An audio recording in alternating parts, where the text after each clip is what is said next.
Sejam todos bem-vindos, eu sou o Elvio, seu apresentador e guia no mundo das similaridades, e hoje venho apresentar um novo bloco no canal, que intitulei de O Embate entre Obras, onde vamos apresentar os pontos fortes e fracos de duas obras que são parecidas e ver qual delas se sai melhor. De tempos em tempos, é comum o surgimento de obras similares aparecendo no cinema, nos games, nos livros, etc. E para a estreia desse novo quadro, teremos o embate entre Onimusha e o Samurai dos Olhos Azuis. Se você quer saber quem vai levar a melhor, venha comigo após a vinheta.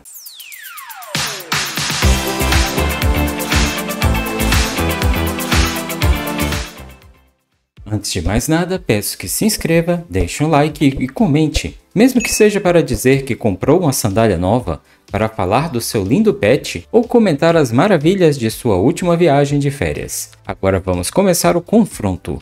De um lado do ringue, temos Onimusha, série de animação baseada na franquia de jogos de mesmo nome da Capcom, dirigido por Hideyuki Kurata, que tem em seu currículo obras como Red or Die e Goblin Slayer. Essa animação é situada no início do período Edo, o período também conhecido como Tokugawa, no século 17, e compreendendo os anos 1603 a 1868 na história do Japão. A animação é feita na Sublimations Studio, responsável pelo anime Dragon's Dogma. Conta com 8 episódios com tempo médio de 30 minutos cada, e pode ser assistido na Netflix. Do outro lado temos Samurai de Olhos Azuis, série animada criada e escrita pela equipe de Marido e Mulher, Michael Green e Amber Nizumi, roteiristas de Logan e Blade Runner 2049. A animação é feita na Blue Spirit, responsável pela animação What If. Essa animação também é situada no início do período Edo e conta com 8 episódios com tempo médio de 35 minutos cada e pode ser assistido na Netflix. Como vocês podem ver, realmente são obras muito similares, tanto em contexto,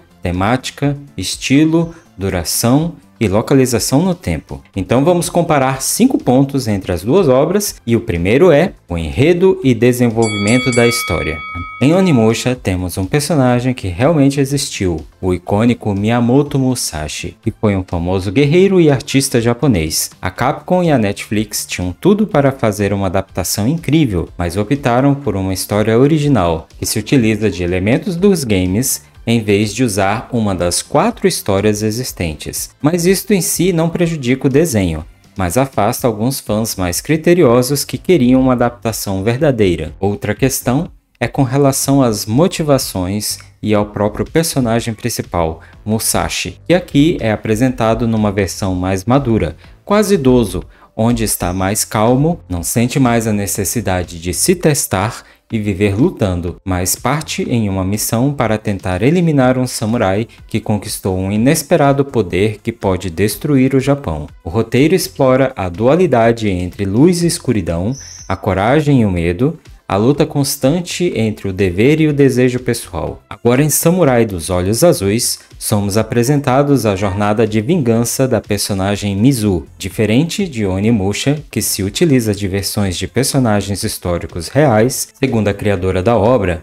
Mizu é uma personagem totalmente fictícia, mas se baseia em outros personagens reais, entre eles o inglês chamado William Adams, que viveu uma vida notavelmente semelhante à da personagem. E como falei agora há pouco, a história se foca na vingança de Mizu, que nasceu de um relacionamento forçado de sua mãe com um dos 4 estrangeiros que estavam realizando negociações para a abertura dos portos japoneses com o mercado inglês, no tempo em que o Japão tinha políticas rígidas de isolamento cultural. Sendo assim, nossa personagem tem uma carga dramática muito pesada, discriminada por não ser japonesa pura, tem voz na sociedade por ser uma mulher e buscando vingança por algozes que nem sequer conhece, além de ser forçada a aprender sozinha a arte da espada e tendo que passar a vida fingindo ser um homem. E por ser uma história bem mais complexa e totalmente original, sem nenhuma obra de referência, Samurai dos Olhos Azuis acaba levando assim o primeiro ponto de nosso embate. E agora nós vamos para desenvolvimento de personagens.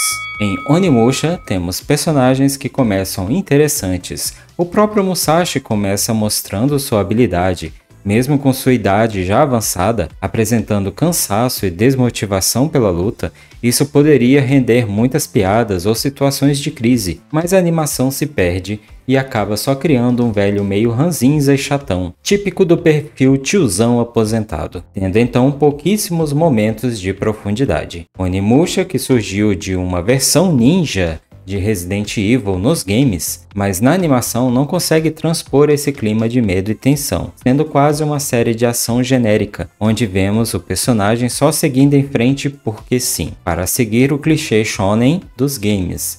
Mate, mate, enfrente o mestre. Mate, mate, enfrente outro mestre. Em virtude dos poucos capítulos, a animação não tem muito tempo de trabalhar o perfil principalmente dos personagens secundários. O grupo de samurais que acompanha Musashi não é particularmente importante e cai em clichês previsíveis. Alguém vai morrer agora, alguém vai ser o traidor, alguém vai se sacrificar. Apesar dos acontecimentos serem bem produzidos, não tem nada inovador. Em Samurai dos Olhos Azuis, somos apresentados as aflições de Mizu, que constantemente tem um embate pessoal entre ser feliz ou buscar sua vingança, desistir de tudo ou seguir lutando, aceitar seus desejos íntimos ou manter a farsa. Ou seja, a ambiguidade de sentimentos e ações ficam o tempo todo se alternando e influenciando sua busca por vingança. E somos apresentados também a uma intrincada trama de personagens secundários, vendo suas vidas, suas alegrias, suas tristezas e como essa sociedade influenciava a todos. Temos inclusive a apresentação de um personagem que não possui as mãos e sofre com o preconceito tanto quanto Mizu, mas diferente desta, ele é gentil, alegre e não sabe se defender, se tornando uma espécie de âncora moral para Mizu, que aos poucos percebe que sua vingança está machucando inocentes. Sendo assim, apesar da mesma quantidade de episódios de Onimusha, em Samurai dos Olhos Azuis, os personagens estão melhor trabalhados, fazendo com que o espectador crie afinidades e se preocupe com cada um. Então, mais um ponto. Agora, a qualidade técnica da animação. Em Onimusha, temos a aplicação de uma animação conhecida por Cel Shading ou 2.5D, que é uma animação feita por computação gráfica, mas que tenta emular o efeito da animação tradicional. Quem me conhece sabe que tenho muita relutância ao ver esse tipo de desenho, mas até que fiquei positivamente surpreso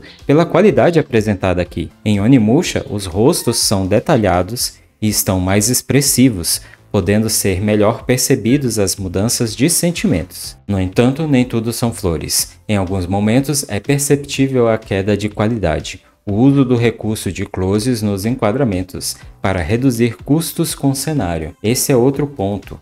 O cenário aqui é desenhado à mão, e quando aparece em close, fica a sensação de estar inacabado. E quanto às cenas de luta? Em Onimusha, temos o primeiro episódio lindo, plasticamente perfeito, com cenas incríveis.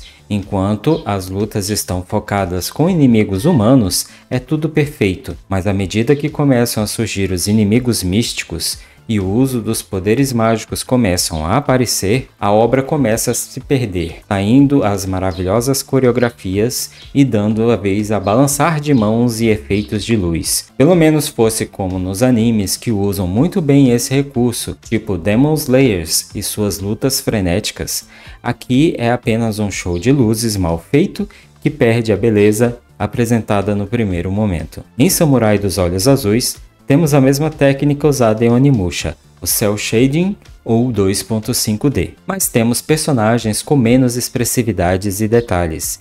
Em alguns momentos, é difícil notar se o personagem está realmente alegre, triste ou assustado, tendo somente perceptível os sentimentos de raiva. A movimentação está fluida e é similar ao seu concorrente, mas tem melhores enquadramentos e ângulos de câmeras mais abertos. No entanto, com relação às cenas de luta, Samurai dos Olhos Azuis se destaca, não tendo personagens fantasiosos e com uma pegada mais realista. Todos os combates foram milimetricamente realizados a partir de lutadores reais em estúdio, dando maior veracidade aos movimentos, acabando assim em um empate técnico. Ambos têm pontos positivos e pontos negativos. Se você está gostando do vídeo, convido mais uma vez, deixe seu like e siga também nossos parceiros, a WebTV Mato Grosso News, assim como a nossa liga de canais menores, a Liga dos Anões. Todos os links estarão na descrição. E vamos continuar. Tonalidade e atmosfera. Em Onimusha temos uma obra com cenários que são quase sempre bem iluminados e coloridos. Apesar de algumas cenas não tão pesadas, existem momentos mais brutais, que são destinados às lutas com as criaturas místicas. E alguns machucados sofridos pelos personagens principais não parecem ter muita relevância, quase perdem uma mão ou braço e seguem lutando como se fosse um espinho encravado. As cenas que causam alguma comoção são poucas e perdem um pouco do impacto em virtude de não terem personagens bem desenvolvidos. Não possuem cenas de uso de drogas ou apelo sexual. Apesar de alguns defeitos, a obra se mantém adequadamente à proposta que apresenta. Sendo catalogada para 16 anos, ela realmente se mantém adequada ao sugerido. Em Samurai dos Olhos Azuis, temos todo tipo de situações possíveis para uma representação daquele período, desde o uso de drogas, prostituição, escravos, discriminação, situações de sexo e nudez. Temos uma violência que merece até um alerta. Em alguns momentos o gore rola solto e o banho de sangue, tripas e membros decepados não é poupado. E aqui os ferimentos têm um peso maior. Apesar de os personagens continuarem lutando, eles sentem os efeitos dos cortes, ossos quebrados e perfurações com maior intensidade que seu concorrente, sendo aqui uma obra catalogada como para 18 anos. Então temos novamente outro empate, uma vez que cada obra tem seu público específico, ela não mente para os espectadores. Recepção e impacto. Em Onimusha tivemos uma obra muito esperada, por se tratar de um desenho vindo de um game muito conhecido, então os fãs já esperavam com um hype nas alturas. No entanto, a recepção foi morna. À medida que o tempo passou, a animação foi sendo esquecida e poucamente divulgada. Não foi um desenho ruim, mas não correspondeu ao esperado, sendo apenas mais um desenho de ação, melhor que muitos outros, mas não o bastante para enraizar-se no subconsciente dos fãs. Em Samurai dos Olhos Azuis, temos uma obra muito mais impactante, não só pela história ou violência gráfica, mas por um roteiro que muitos falam que poderia ser um filme de Tarantino. Inclusive, a autora já deu entrevistas falando que sofreu influências de games, Clint Eastwood e de filmes como Kill Bill e Lady Snowblood, filme de 1973 que conta a história sobre uma mulher espadachim. A animação fez até o criador do game Metal Gear Solid, Hideo Kojima, vir a público e exaltar a série. E numa época em que tantas personagens femininas são mal trabalhadas em diversas produções, Mizu vem para mostrar que um bom roteiro e um bom arcabouço de detalhes sobre o personagem fazem toda a diferença, e que muitos filmes estão ruins não por terem protagonistas femininas, mas sim por simplesmente serem mal feitos.